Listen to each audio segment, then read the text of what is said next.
The Eternity Mirrors. Episode 1. The Forgotten Fairground.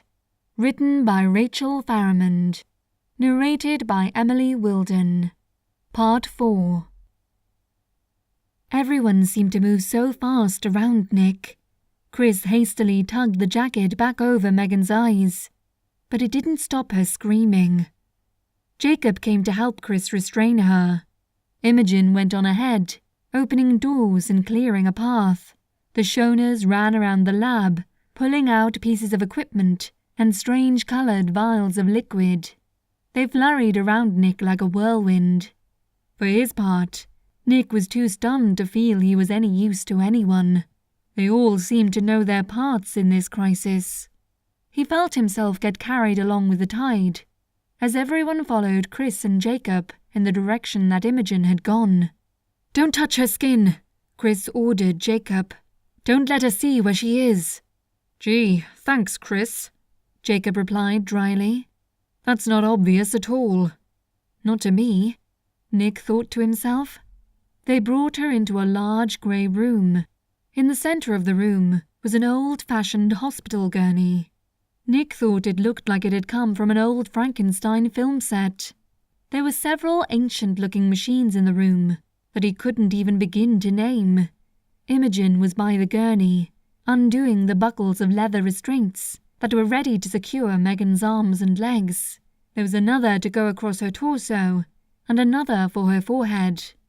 Imogen looked up as they brought Megan in, her screams bouncing and echoing off the blank grey walls.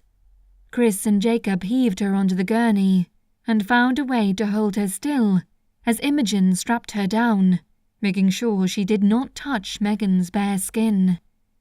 Nick was ushered to one end of the room, out of the way. He watched as the others continued to struggle with Megan. As the restraints were tightened, her movement became less frantic. Her screams began to grow quieter until they were a mere whimper. As she calmed down, the tension in the room gave a little. Jacob came to join Nick at the spot he had chosen by the wall. He took one look at the expression on Nick's face, somewhere between shock, confusion, and fear, and he let out a heavy sigh. "Maybe we need that pint," he said. He rested his arm over Nick's shoulders and guided him from the room. If Nick had been confused by his surroundings before, it was nothing compared to the mystery tour he was now on, as he followed Jacob through the, well, he wasn't sure what to call it. Base? Facility? Complex? Whatever and wherever it was enormous. The room where they had first arrived, together with the Shoners' lab and the isolation room, occupied one wing. Jacob had explained that there were several other labs and an office or two in this wing, but most of them weren't used these days. Most of the rooms in the main hub and the 8 wings that led from it weren't used much anymore. They emerged from a long corridor, connecting the wing to the rest of the complex, and, as the space opened out, Nick's jaw dropped at the sight. He was standing on a platform on the 4th floor of an 8-story octagonal warehouse-like space. The levels below him, including the ground floor, seemed to be dominated by shelf upon shelf of books. It was the most extensive library Nick had ever seen. On the floors above the library, Nick could see more rooms and corridors and staircases, leading off in all directions. The walls were tiled and, occasionally, ornate metal girders jutted out and arched overhead, forming supports for the levels above. Nick craned his neck to look upwards, towards the ceiling, 4 stories above him. It was arched, and it came to a point in the middle, with the metal girders forming an 8-pointed star as they spread across the ceiling and down the walls. "What is this place?" Nick asked in wonder. "It's home," Jacob replied. "It's the only place in the in-between that we can actually live." Nick raised his eyebrows and turned to Jacob. "The in-between?" he queried. Yeah, Jacob said, as they walked around the platform to one of the other wings. The space in between the worlds. Nick waited patiently for him to elaborate further. I said before that each mirror you saw back there is connected to a different parallel world. Nick nodded, not sure if he fully understood, but at least had a frame of reference for what Jacob was talking about. The in-between is kind of like an interchange between the mirrors, between the worlds. We can get into any world we want from here, but not stay there, Nick clarified. Right. So why would you want to get into another world if you can't stay? Nick asked, pausing on the platform for a moment. Supplies mainly, Jacob explained. We have no natural resources here whatsoever, not even light. Everything we use here, including water, comes from in the worlds. Nick gazed around the great structure they were in. What about this place? Where did it come from? Jacob hesitated. We're not entirely sure, he admitted. It was here when each of us arrived. I'm not even sure Alistair knows. Who's Alistair? Nick asked as they carried on along the platform and turned down a corridor away from the hub. He's sort of our leader, Jacob said. I thought Chris was in charge, Nick said in confusion. Jacob laughed. He does carry on as if he is, doesn't he? But he's as lost as the rest of us. Alistair's been here the longest. He's had more time to study the mirrors than the rest of us put together. So you tend to listen to him, Nick figured. Jacob nodded. So, where is he? No idea, Jacob replied plainly. He has a tendency to wander off. We can go a few days without seeing him at all. No one knows where he gets to. Has anyone asked him? Nick asked, dryly. Again, Jacob laughed. When you meet him, I'll let you work that one out. They carried on down the new corridor and soon came to a living room, similar to the one Nick had first arrived in. There were several doors on either side of the room. This is the main living quarters, Jacob explained. Chris and Imogen's room is that way. He gestured to the left. Megan's is next to theirs. The Shoners, when they actually leave the lab, have rooms over that way. Gesturing right this time. Mine is off that way, he said, pointing to a door straight ahead of them. There's a few empty rooms along that way. Feel free to pick one. Nick nodded, trying to take everything in. But this is what we really came for, Jacob said, guiding Nick back along the corridor they had entered by. They had only gone a short distance when Jacob turned left into another room. This one was complete with a bar and several tables with semi-comfortable-looking chairs around them. You have your own pub, Nick said, sounding impressed. Of course, Jacob replied. He stepped around to the other side of the bar. And Imogen's home brewery and distillery keep us well stocked. He handed Nick a bottle of beer and retrieved one for himself. Nick settled himself onto a stool by the bar and took a drink of Imogen's home-brewed beer. It was bitter, very bitter, and seared his throat as he swallowed.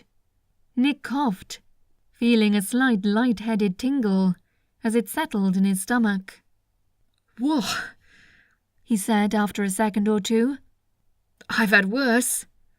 Jacob smiled and sat down on the stool next to him. No such thing as a bad pint, I always say, he said cheerily. Only some are better than others.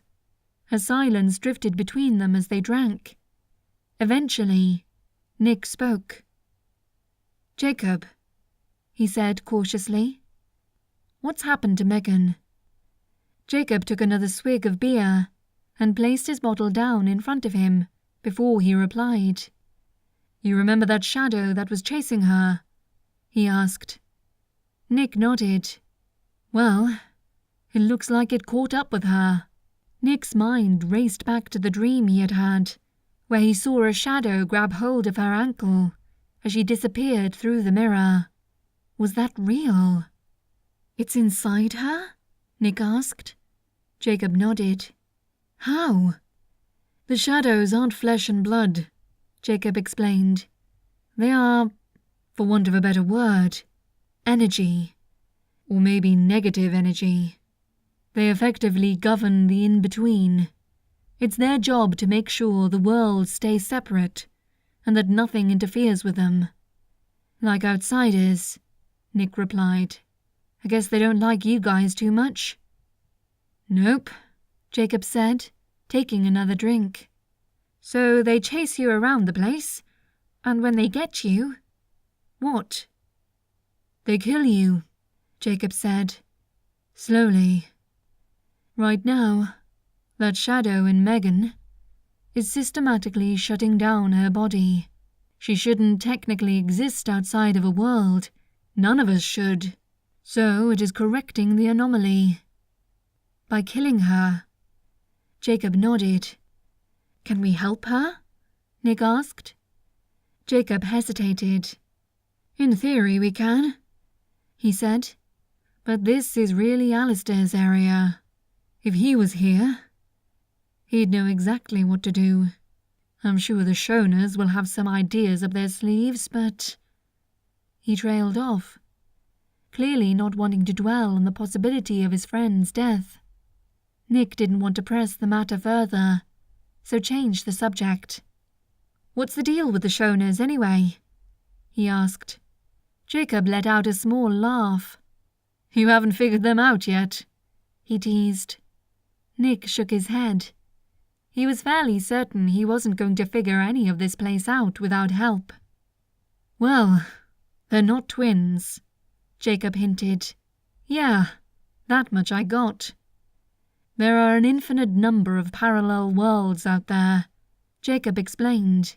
"Each of us has come from a different one.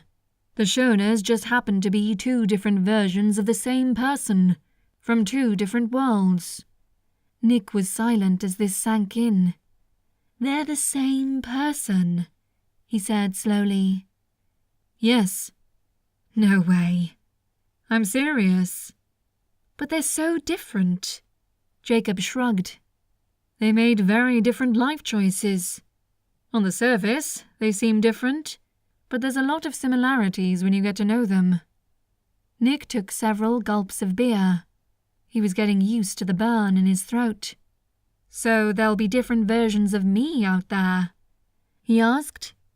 "Of course there will," Jacob replied. "Infinite versions. Although statistically, it is unlikely that another one will find his way to us here.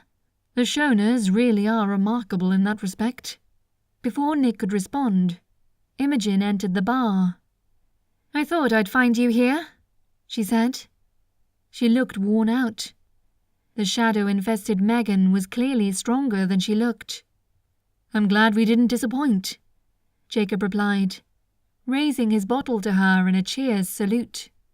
"I was just giving our new friend the tour." Imogen nodded and smiled at Nick. "I'm sorry we couldn't all be more welcoming," she said. "The first few days here are hard enough, without a crisis on our hands." Nick returned her smile. "I'm sorry I couldn't have helped more at the Fairground," he said. "There's no way you could have," Imogen reassured him. "You couldn't have known what was going on." "I'm still not really sure," he admitted. "You'll get there," Imogen assured him. "But for now, we should get back to the lab. The Shoners think they have a plan, and Chris is anxious to hear it." Jacob drained the last of his beer. "Told you they'd come up with something." A camera had been set up in the isolation room to monitor Megan at all times. Nick was finding it hard to pull his attention away from it. The black tendril veins that seemed to spread from around her eyes were taking over more and more of her face. They were visible on her hands as well, having spread down her neck and arms. She was no longer fighting against the restraints. She was completely still on the gurney, and completely silent, which Nick found most unsettling. "How long has she got?" Nick asked. "Not long," Chris replied bluntly. He turned to the Shonas. "You said you have a plan?" Shona 1 cleared her throat. "Well," she started hesitantly, "we really only have one surefire way of getting rid of the shadows." "You mean those pistol things?" Nick asked. He was not sure he liked where this was going already. Shona 2 nodded. "Obviously we can't use one of them on her. It would kill her in seconds. But that got us thinking," Shona 1 continued. "That may be exactly what we need to do." Chris's eyebrows shot straight upwards. "Kill her?" he said. "Are you mad? That's what we're trying not to do here." The Shonas ignored him. Nick wondered if they were used to him interrupting them like this. The shadows effectively feed off energy, but too much energy neutralizes them. That's why the pistols work so well. The voltage they discharge is too much for them to handle in one go, and they disperse. Shona 1 seemed to be hitting her stride now. "If we hit Megan with a high enough jolt of electricity, it should overwhelm her system, and the shadow will have no choice but to get out of her." There was a pause in the lab, as the others thought about what she was saying. "How big a jolt are we talking here?" Jacob asked. The Shonas exchanged a glance, and then Shona 2 drew a breath to answer. It was clearly her turn to be the bearer of bad news. "A defibrillator should do it," she said. A hollow, unamused laugh erupted from Chris. "You want to shock her heart while it's still beating," he said incredulously. "You really take the whole kill or cure thing to another level, don't you?" "As soon as the thing is out of her," Shona 1 defended, "we'll be able to use the defibrillator again to revive her." "Someone would have to be pretty close to her in the first place to use it, though," Imogen pointed out. "There's a chance the shadow would latch on to whoever was there, and we'd have to start all over again." Shona 2 nodded in agreement. "There's a degree of risk involved." "That's an understatement," Nick blurted out. Everyone's eyes turned to him, as if they had forgotten he was there until he had spoken. "Sorry," he said, feeling self-conscious. "This is the only plan we have right now," Shona 1 continued. "We need to move fast if it's going to work." There was an awkward silence in the lab, and Nick was aware that most of the attention had now shifted to Chris. "Fine," he sighed. "If no one has a better idea." He paused. No one spoke up. "I'll defibrillate her. Jacob, you stand by to shoot that thing as soon as it's out of her." Jacob nodded, and the two moved to leave the lab. "Hang on," Shona 2 called them back. "There's one more problem." Chris's head tilted to one side. He didn't turn back to face them, but Nick was sure he was rolling his eyes. "What is it?" Jacob asked. Shona 1 shifted nervously in her chair.